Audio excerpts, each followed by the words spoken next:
Hello बच्चों, आप सब कैसे हो। आज हम आपको क्या पढ़ाएंगे? स्वर एवं स्वर की मात्रा पढ़ाएंगे। स्वर हमने पहली कक्षा में आपको पढ़ाया था। स्वर कितने प्रकार के स्वर कितने होते हैं? स्वर 11 होते हैं, बताया था ना मैंने आपको। अगर कुल पूछा जाएगा तो कितने हो जाएंगे? तो 13 हो जाएंगे।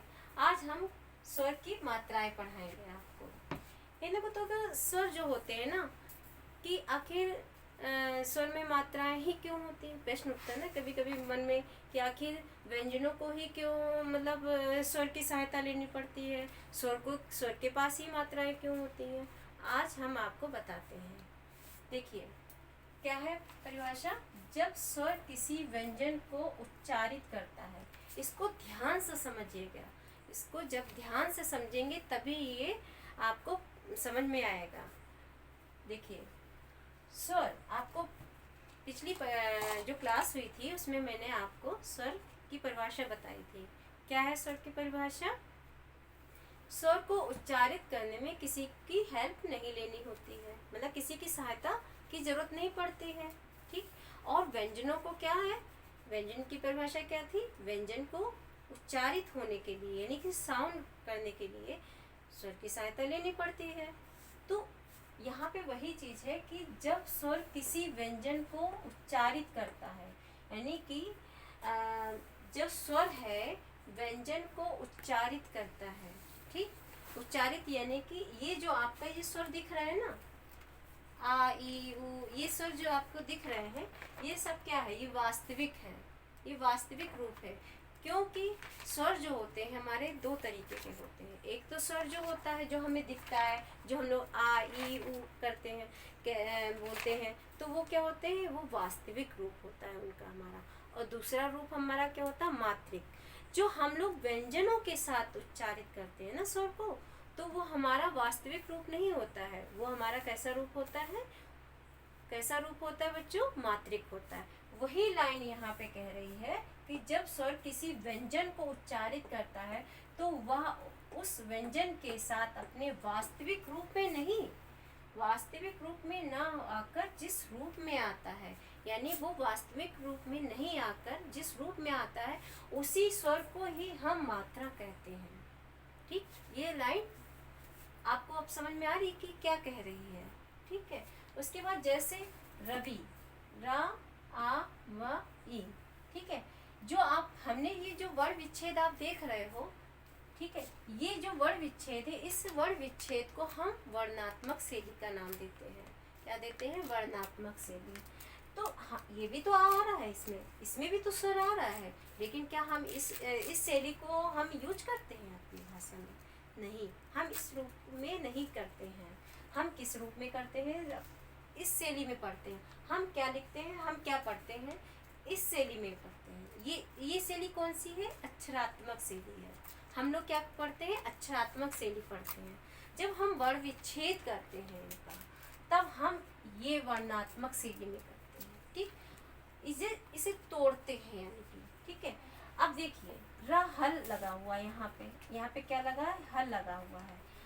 अब ये तो बिना स्वर के है, तो अब ये परिभाषा के हिसाब से ये कहता है ना कि अगर स्वर व्यंजन को उच्चारित होने के लिए स्वर की हेल्प लेनी पड़ेगी, तो हेल्प कौन दे रहा है? मदद कौन कर रहा है? साउंड कौन दे रहा है? आ दे रहा है। आ ने जब साउंड दिया, आपकी जब सहायता रा ने ली, तब ये क्या हो गया? रा हो गया, यानी ये वर्ण में बदल गया। ये देखिए ये वर्ण बदल गया, यानी हल इसमें हट गया। अब देखिए बाप, दूसरा वर्ण कौन सा हमारा है? बा है। ठीक। बा की हेल्प कौन कर रहा है? मदद कौन कर रहा है? ई कर रहा है।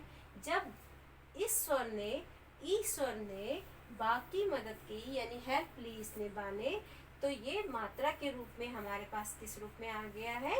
ई के रूप में आ गया है। तब हमारा क्या हो गया है? हल को हटा के हमारा वर्ण के रूप में आ गया, तो हमारी ये अक्षरात्मक शैली हो गई। इस शैली को ही हम अक्षरात्मक शैली करते हैं। ठीक है। अब हम जब अलग अलग करते हैं वर्ण विच्छेद के द्वारा, तो हमें पता भी चलता है कि इसमें कितने वर्ण हैं। जब पेपरों में एग्जाम में पूछा जाता है कि इस शब्द में कितने वर्ण हैं, तो तब हम इस जब वर्ण विच्छेद करते हैं तब हमको ये पता चल जाता है कि इसमें कितने वर्ण हैं, क्या है, कौन से स्वर है कौन से नहीं। अच्छा देखिए अब स्वर देखिए, स्वर कौन, आ ई ये सब क्या है, ये वास्तविक रूप है। देखिए स्वर की मात्रा आ, जो एक शब्द दे दिया गया, वर्ण दे दिया गया है आ की मात्रा होती है नहीं, आ की कोई मात्रा नहीं होती है, लेकिन ये बहुत यूजफुल है इसके व्यंजनों के लिए। कैसे, हम कोई भी का खा लिखते हैं, जैसे का लिख दिया, खा लिख दिया, ये क्या है, ये देखिए ये अभी हल लगा हुआ है, इसमें क्या लगा है, हल है, यानी इसमें कोई भी अभी स्वर नहीं लगा हुआ है। लेकिन जब हम इसमें स्वर लगाते हैं, ये देखिए ये जब स्वर लगाया हमने, जब स्वर लगाया तभी तो ये का वर्ड तैयार हुआ है, तभी तो का हुआ है। तो हम अब इसको अब हम उच्चारित कर सकते हैं, अब इसका साउंड हो गया है का, ठीक, ये का हो गया। तो आ का प्रयोग कहाँ पे होता है, हम वर्ण को उच्चारित करने में आ का यूज करते हैं, ठीक। अब हमारा दूसरा क्या है, आ, ये क्या है बच्चों, आ, ये क्या है, आ, देखिए कितना शब्द साउंड में हो रहा है, आ थोड़ा उठा कि नहीं हुआ, आ बड़ा हुआ सब, देखो मुंह का आकार बड़ा होता है। देखिए तो इसकी मात्रा कैसी होती है, आ, डंडे, एक डंडा लगा होता है इस तरीके से, और ये मात्रा होती है। इसका कैसे प्रयोग होता है, जैसे कहा जाए का, खा, ये सब क्या है, जब इसमें आ की मात्रा लगती है तो हम इसका जो व्यंजन है उसका उच्चारण यानी कि साउंड बदल जाता है। क्या हो गया, का, खा, गा, इस तरीके से साउंड इसका बदल जाता है। देखिए अब दूसरा नेक्स्ट ई, हम ई को कैसे उच्चारित करते हैं, ई और बड़ी ई दोनों आते हैं, साथ साथ आते हैं, लेकिन इनके उच्चारण और साउंड में अंतर होता है। ई को हम झटके के साथ इसको उच्चारित करते हैं, कैसे झटके के साथ, ई एकदम बिल्कुल स्पीड में, ई, क्या कहा हमने, ई, झटके के साथ हमें इसको हम आवाज देते हैं, साउंड निकालते हैं। ई की मात्रा कैसी होती है, आगे से डंडा और इस तरीके से होती है। इसको हम लोग कैसे यूज करते हैं, जैसे का लिखा और का को इस तरीके से कर दिया, जैसे खा है तो खा को इस तरीके से कर दिए। ये इसका देखिए व्यंजन है, ये आपका व्यंजन था, जब इसको साउंड मिला ई का तो क्या उच्चारित हो गया, की, क्या हमने नाम इसको दिया साउंड में, की, अंतर हुआ ना साउंड में। और वैसे भी देवनागरी भाषा में कहा जाता है सबसे ज्यादा ध्वनियां होती हैं, ठीक है। और अब क्या आया, बड़ी ई आपकी आई है, बड़ी ई और छोटी ई में देखिए इतना अंतर है, ई ई, इसमें क्या है, ठहराव है, बड़ी ई में क्या होता है, ठहराव होता है, और छोटी ई झटके के साथ बोली जाती है, ई और ई। आप जब कई बार साउंड करेंगे ना तो आपको फर्क पता चलेगा कि ई और ई में क्या अंतर है, ठीक है। इसकी कैसे प्रयोग किया जाता है, जैसे की का है और की को ऐसे मात्रा का यूज कर लिया, खा और खा में इस तरीके से, तो ये क्या हो गया, खी, की और खी, देखिए इस तरीके से ई और ई का साउंड में अंतर निकला है। अब देखिए ऊ को कैसे, ऊ, देखिए मुंह का साउंड कैसा मुंह का हो रहा है, ऊ, थोड़ा सा ही हो रहा है। और अगर हम बड़ों का अगर साउंड निकाले तो ऊ, अंतर हुआ, थोड़ा सा ठहराव होता है, तो दोनों में उच्चारण यानी साउंड में फर्क है। और इसकी मात्रा ऊ की कैसी होती है, आगे की ओर होती है, ये देखिए आगे की ओर होती है। और इसको कैसे लिखते हैं, जैसे का और इस तरीके से, ये खा इस तरीके से, तो इसको कैसे उच्चारित करेंगे, का के साथ में अगर ऊ की मात्रा लगी हुई है, कू, कैसे, कू, और खा में अगर लगी है तो खू, इस तरीके से। अगर यही चीज बड़ों की मात्रा लगी हो तो कैसे करेंगे, बड़ों की कैसे, देखिए का में बड़ों की मात्रा और खा में बड़ों की मात्रा, इसे देखिए उच्चारित करके देखिए, कू, क्या निकला, कू निकला, थोड़ा ठहराव देके इसे बोलना होता है, खू। और वैसे ऊ की मात्रा में क्या है, देखिए खू, कू, और इसमें कैसे है, कू, अंतर है।